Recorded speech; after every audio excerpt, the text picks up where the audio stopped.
So this is a purposely provocative headline in which I say that some consumers could get ready for the fact that you won't be making a mortgage payment until late 2021, maybe even into 2022. Let me explain where that comes from. If you remember and look back on the blog, I was making posts way back into early March advising consumers stop making your mortgage payments and get ready for long periods of time in which you won't be expected to make mortgage payments. One of the things that, frankly, I found mind-boggling was the fact that as early as March 10th, and I indicate that on there, the Federal Housing Finance Administration had indicated to their servicers that they should offer forbearance programs to all the borrowers on GSE loans.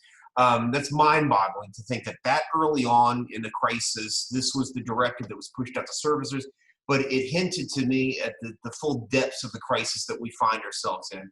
I'm convinced now more than ever that we are still not being given all the information about just how bad the economic crisis is. And one of the reasons why I say that is just continuing to look back at that. It's unprecedented that the federal government would be releasing guidance to private lenders, their servicers, that you cannot collect money, you cannot evict, you cannot do anything other than offer moratoriums to homeowners. And that's mind-boggling, unprecedented, but again, hinted early on in March to the extent of the problem. Now, fast forward, here we are June, and you see that things have even gotten more extraordinary. If you have not yet requested a forbearance from your servicer, you absolutely should be it no matter what your financial circumstance is, because everyone is suffering. And the thing that, again, is mind-boggling about the programs that are being offered is the Federal Housing Finance Administration indicates that forbearances should be offered for up to a year. So that brings us all the way into 2021 under the existing guidelines under which Americans can be allowed not to make mortgage payments. And here's a key thing, with no adverse credit reporting. It's extraordinary. So your loan is going to show current for underwriting purposes and everything else, and you will have no adverse credit reporting. If things recover come 2021, they just amortize those payments back over the course of a 30-year loan or even extend it out into 40 years. So there's no reason whatsoever not to accept those mortgage forbearance payments or agreements and save your money. You should be saving your money and accepting the forbearance payments and programs that exist for student loans and car payments and everything else that exists. And why is that? Well, I think to understand the level of my concern about this, you have to look at what the employment numbers are. And I think this graph is clear enough. You can look at it carefully and understand what that means. The unemployment numbers that we find ourselves in right now are vastly higher than what existed during the Great Depression. If you had grandparents or parents that would talk to you about what the Great Depression is like, understand that in the depths of the Great Depression, they record 24.9% unemployment. There is no question in my mind but that the reporting that we are seeing today about this unemployment rate in there around 20% is grossly understated, and here's why.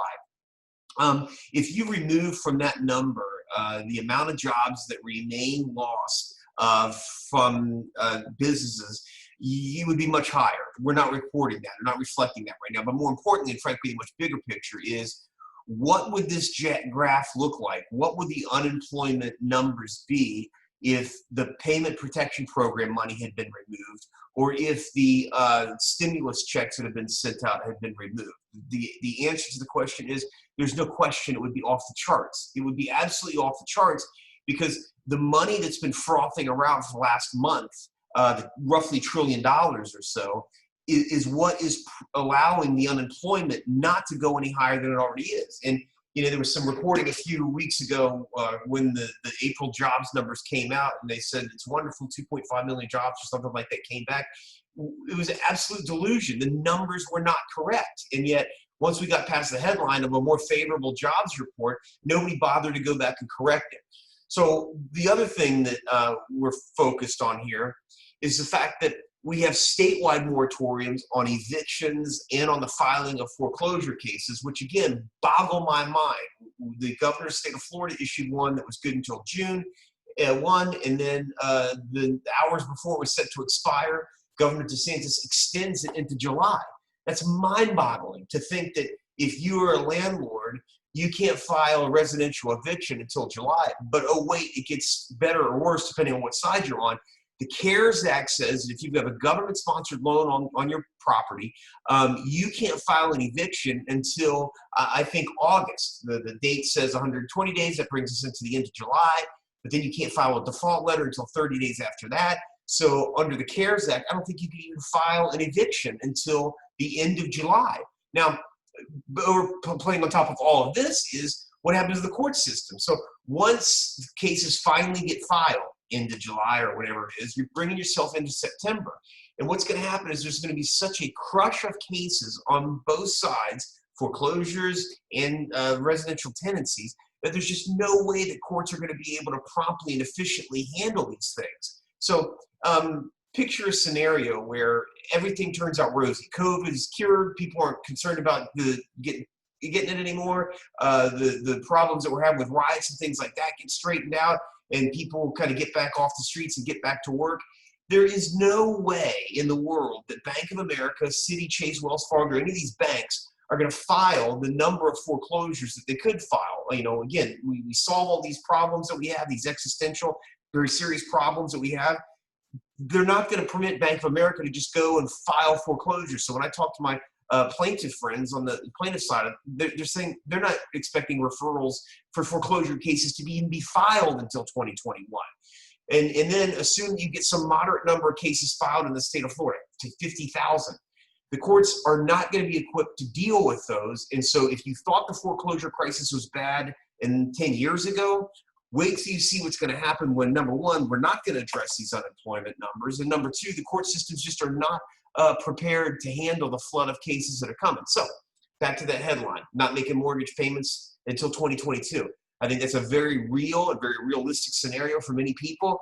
And when more people get their hands wrapped around that on both sides, landlords, tenants, plaintiffs, mortgage holders, they're going to understand the real profound implications of these economic circumstances that we find ourselves in. But my advice to consumers is to start thinking like that, start thinking tactically. You know, 10 years ago when we were in the crisis the last time around, we see people making payments, robbing Peter to pay Paul for months, years even, before finally they had to throw their hands up and give up.